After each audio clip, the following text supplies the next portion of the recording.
Fils et du Saint-Esprit, ainsi soit-il.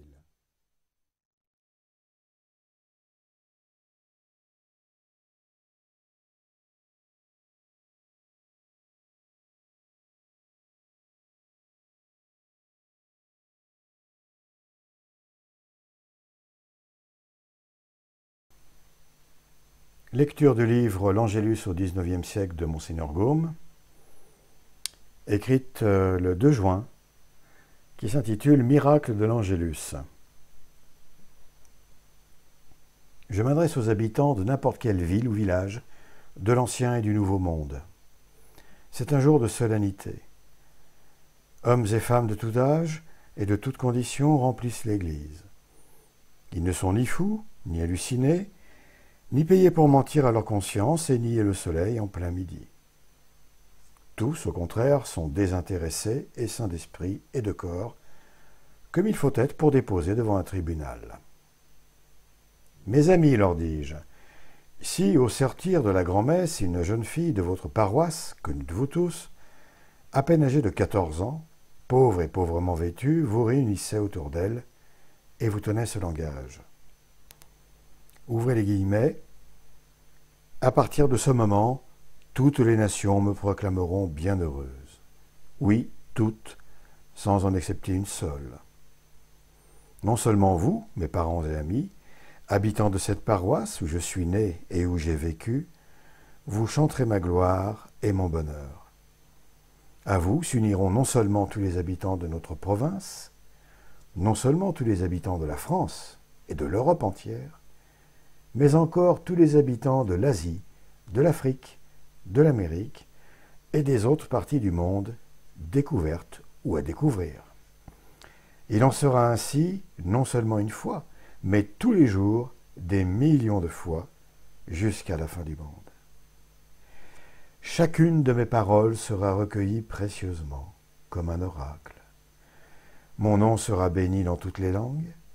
Le jour de ma naissance et celui de ma mort, ou plutôt de mon triomphe, seront des jours de fête pour l'univers entier.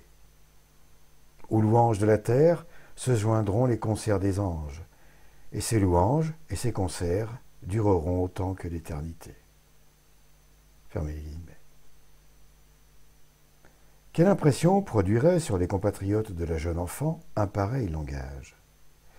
Saisis d'un douloureux étonnement, tous diraient « Elle a perdu la raison ». Or, ce fait étrange, incompréhensible, renversant, s'est réalisé. Il y a aujourd'hui 1872 ans passés, une pauvre petite fille d'une petite ville de Galilée, appelée Nazareth, à peine âgée de 14 ans, connue seulement par la pauvreté de sa famille, annonçait d'elle-même tout ce que nous venons d'entendre, et tout s'est réalisé comme elle l'avait prédit. À partir de ce moment, toutes les nations me proclameront bienheureuse. De l'heure où je t'écris remonte à l'heure où la jeune prophétesse de Juda révéla ses glorieuses destinées. Tu ne trouveras ni une génération, ni un siècle, ni un peuple qui n'ait accompli sa prophétie en la proclamant de 1000 manières la plus heureuse des créatures. Entends-tu les chants d'admiration et des hymnes de louange qui, nuit et jour, d'un bout du monde à l'autre, retentissent en son honneur?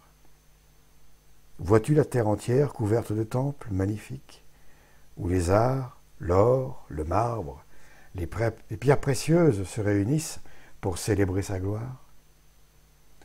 Sans m'étendre davantage, prête l'oreille à ces millions de cloches suspendues à des millions de tours et de clochers, qui sans interruption ébranlent les échos de l'univers. Que sonnent les puissantes trompettes de l'Église militante, sinon l'incompréhensible bonheur de la jeune Israélite? J'ai dit nuit et jour sans interruption, et j'ai dit vrai. À raison du mouvement du soleil, le matin, le midi et le soir sont toujours sur quelque point du globe. Il en résulte que l'Angélus sonne toujours quelque part et que le carillon virginal ne cesse jamais de chanter les paroles prophétiques de la petite fille de Nazareth. Quand il est minuit en France et dans les contrées voisines, l'Angélus sonne en Asie, dans la Chine occidentale, à Siam, en Birmanie et au Tibet. Quand il est 1 heure du matin, il sonne dans le Bengale à Calcutta, puis à Ceylan, Madras, Pondichéry et le Maduré. Quand il est 2 heures du matin, il sonne sur la côte de Malabar, dans le Mysore, à Goa et à Bombay. Quand il est 3 heures du matin, il sonne à l'île de France, aux îles Seychelles, puis à Bourbon et à Madagascar. Quand il est 4 heures du matin, il sonne en Perse, à Aden, à Bagdad, en Mésopotamie, puis en Syrie, à Jérusalem, à Damas, à Beyrouth, en Afrique, dans l'Abyssinie et le pays des Galas, à Zanzibar, et en Europe, dans une partie de la Russie. Quand il est 5 heures du matin, il sonne dans l'Asie mineure, aux nombreuses îles de la Grèce, en Europe, dans une partie de la Russie, de l'Autriche, de la Turquie et de la Bulgarie, en Afrique, dans l'Égypte, sur la côte de Natal, près du pays des Cafres, et au cap de Bonne-Espérance. Quand il est 6 heures du matin, il sonne en Europe, dans une partie de l'Autriche et de l'Allemagne, la Suisse et l'Italie, puis la France, la Belgique et l'Angleterre. En Afrique, à Tripoli, puis Tunis, l'Algérie et le Dahomey.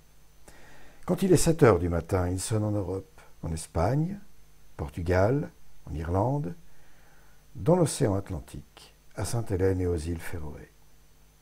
Quand il est 8 heures du matin, il sonne sur les côtes occidentales d'Afrique, le Sénégal, la Sénégambie et les deux Guinées, dans l'océan Atlantique, aux îles Canaries, du Cap-Vert et des Açores, et dans l'océan glacial, l'Islande.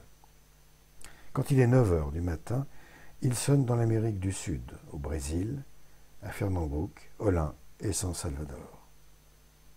Quand il est 10 heures du matin, il sonne à la Guyane, au Paraguay et à l'Uruguay, dans l'Amérique du Nord, dans toute l'île de Terre-Neuve. Quand il est 11 heures du matin, il sonne dans les 4 vicariats apostoliques de la Nouvelle-Écosse et du Nouveau-Brunswick. Dans la mer des Antilles, aux îles de la Trinité, de la Dominique, de la Martinique et de la Guadeloupe. Puis à Saint-Domingue, enfin dans l'Amérique du Sud, au Venezuela, la Bolivie et la République argentine. Lorsqu'il est midi, en France et dans les contrées voisines, des milliers de cloches remplissent les airs de leurs sons joyeux, et aux oreilles de l'homme le plus distrait comme le plus incrédule, font retentir la prophétie virginale. Toutes les générations me proclameront bienheureuse. Au même moment, l'Angélus du matin sonne dans l'Amérique du Nord, au Canada, dans les missions glacées de la baie d'Hudson, la Virginie, le Maryland, la Caroline, la Floride et autres États. Dans la mer des Antilles, à la Jamaïque et à Cuba, dans l'Amérique du Sud, chez les nations catholiques de la Nouvelle-Grenade, de l'Équateur et du Pérou. À 1 heure après-midi, l'Angélus sonne dans l'Amérique du Nord, au Missouri, à la Louisiane, puis au Texas et dans une partie du Mexique. À 2 heures après-midi, l'Angélus sonne dans l'Amérique du Nord, au Mexique et aux montagnes rocheuses. À 3 heures après-midi, l'Angélus sonne dans l'Amérique du Nord, la Californie et l'Oregon. À 4 heures après-midi, l'Angélus sonne dans l'Océanie, aux îles Gambier et aux îles Marquises. À 5 heures après-midi, l'Angélus sonne dans l'Océanie, aux archipels de Pomotou et de Tahiti, puis au grand archipel de Sandwich.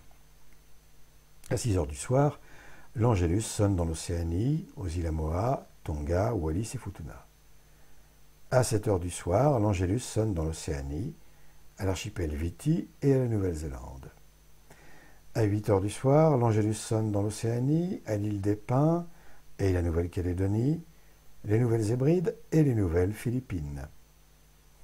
À 9 heures du soir, l'Angélus sonne dans l'Océanie, dans les vastes colonies anglaises de l'Australie, à Sydney, Brisbane, Melbourne, puis à Van Diemen ou Tasmanie. À 10 heures du soir, l'Angélus sonne dans l'Océanie, au diocèse d'Adélaïde, aux îles Moluques, puis les Célèbes et les Philippines, en Asie dans la Mandchourie, la Corée et l'île japonaise de Ryukyu. À 11 heures du soir, l'Angélus sonne dans l'Océanie, au diocèse de Perse, en la Malaisie. En Asie dans la Chine orientale, à Shanghai, Pékin, Nankin, puis en Cochinchine et au Tonkin. Qu'en dis-tu? La jeune fille de Nazareth n'est-elle pas la reine des prophètes? Par son éclat, par sa durée, par son étendue, comme le fait qu'elle annonce éclipse tous les autres faits de l'histoire. Lorsqu'un conquérant a remporté une grande victoire, quelques coups de canon annoncent à ses peuples son triomphe et son bonheur. Il y en a pour moins d'un jour. Où est le conquérant dont la terre entière ait jamais célébré la gloire par une canonnade éternelle? Pourquoi cet enthousiasme que rien n'affaiblit, cette allégresse humainement inexplicable? Je te le dirai dans mes prochaines lettres. Fin de la deuxième lettre.